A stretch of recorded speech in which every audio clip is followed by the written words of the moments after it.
మీరు లడ్డూ కాంట్రవర్సీ చేస్తారా? జూలై 23ని నేను ఇన్వెస్టిగేట్ చేశాను. లడ్డూ విషయం మీకు తెలిసినప్పుడు మీరు 100 రోజులు పూర్తయినంత వరకు ఎందుకు మీరు ఈ ప్రశ్నించలేదు? ఈరోజు నేను పవన్ కళ్యాణ్ ప్రెస్ మీట్ చూశాను, షాక్ అవుతున్నాను.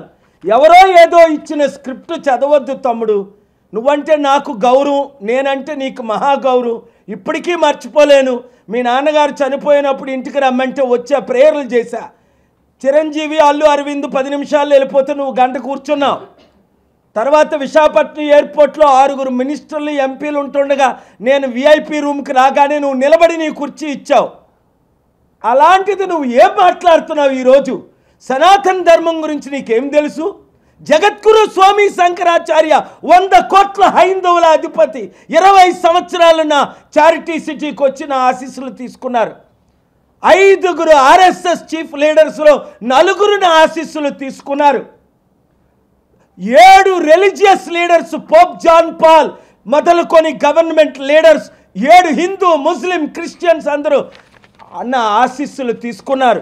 ఈరోజు నరేంద్ర మోదీ గారి యొక్క రైట్ హ్యాండ్ అయిన పరుషోత్తం రూపాలా గారు గుజరాతీ కోర్టుకి ఏ లెటర్ రాశారు? Doctor Paul is a peacemaker, is the uniter, is the global peace president.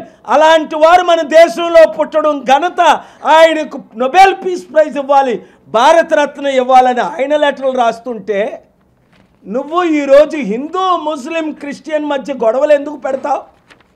ఇదే నరేంద్ర మోదీ గారిని, ఆర్ఎస్ఎస్ని, బీజేపీని నువ్వు 2014లో మద్దతు ఇచ్చి బీఎస్పీతో సిపిఐ సిపిఎంతో పొత్తులు పెట్టుకొని వారిని నువ్వు తిట్టలేదా? మోదీ గారిని తిట్టలేదా? ఆర్ఎస్ఎస్ని తిట్టలేదా? నా వైఫ్ క్రిస్టియన్, నేను సెక్యులర్. అలాంటి వాడివి ఈరోజు నీ ప్రెస్ మీట్ 15 నిమిషాలు విని అలిసిపోయాను ఇంక వినకూడదని. ఏం మాట్లాడుతున్నావు? తక్షణమే రాజీనామా చేయి. పవన్ కళ్యాణ్, నువ్వు ఉప ముఖ్యమంత్రిగా క్వాలిఫైడ్ కాదు.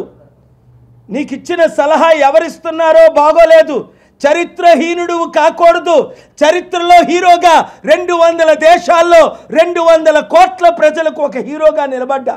నువ్వే అన్నావు మీరే నా హీరో అని 2007లో ప్రెస్ మీట్ పెట్టి రాజశేఖర రెడ్డిని తిట్టావు నా పక్షంగా. I appreciate Pavan Kalyan, but don't go. ఈరోజు గాంధీ గారి పేరు ఎందుకు చెప్పుకుంటున్నావు? అంబేద్కర్ గారి పేరు ఎందుకు చెప్తున్నావు? పుచ్చలపల్లె సుందరిని ఎందుకు స్మరిస్తున్నావు? ప్రకాశం పంతులు గారిని ఎందుకు పొగుడుతున్నావు? వారందరూ చరిత్రలో శాంతి దూతలు, శాంతి కామకులు. హిందూ ముస్లిం క్రిస్టియన్ మధ్య గొడవలు పెట్టొద్దు, రాష్ట్రాన్ని విభజించొద్దు. అందుకనే నేను ఈరోజు ఇంకొక బిల్లు ప్రిపేర్ చేశాను. తిరుపతిని యూనియన్ టెరిటరీగా డిక్లేర్ చేయండి.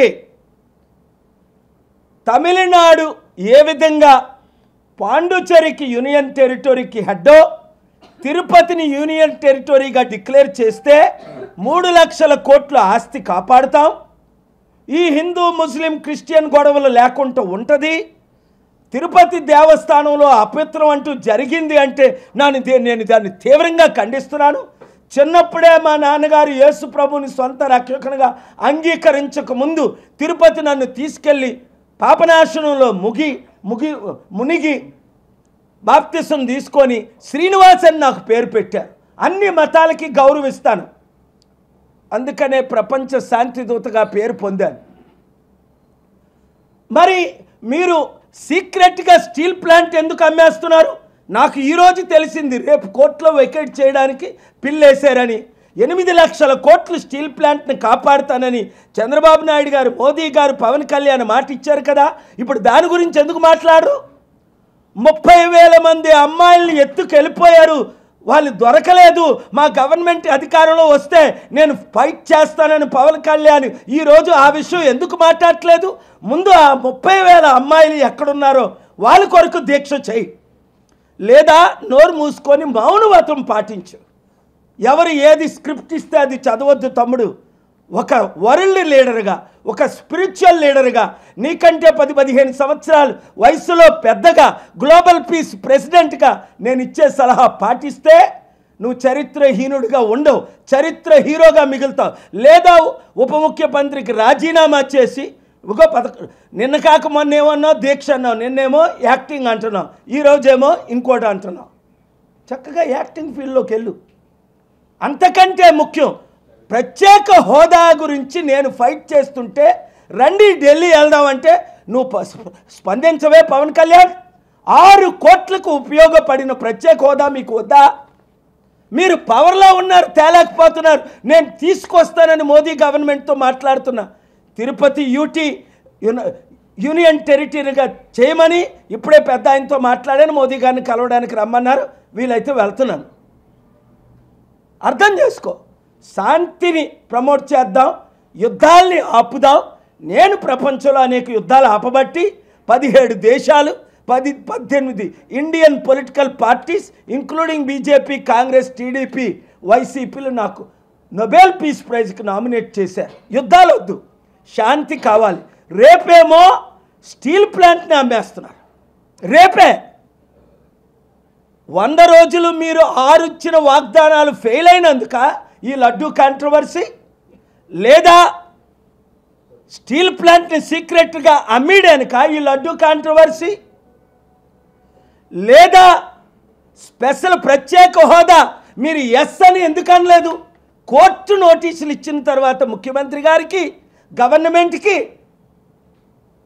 10 సంవత్సరాల నుంచి ప్రత్యేక హోదా వస్తే మన అప్పులన్నీ 6 కోట్ల ఆంధ్రులు బాగుపడతారు, 15 కోట్లు తెలుగు ప్రజలు హ్యాపీ ఫీల్ అవుతారు. దాని గురించి మీరు నోరెప్పుకుంటా, ఫైట్ చేయకుండా, ఢిల్లీ రాకుండా, ధర్నాకి రాకుండా, నాతో కూర్చోకుండా ఏం చేస్తున్నారు? ఒళ్ళు దగ్గర పెట్టుకోండి. దేవుడు క్షమించడు, నేను క్షమించను. అందుకనే తిరుపతిని యూనియన్ టెరిటరీగా డిక్లేర్ చేయమని నేను బిల్లు ప్రిపేర్ చేశాను.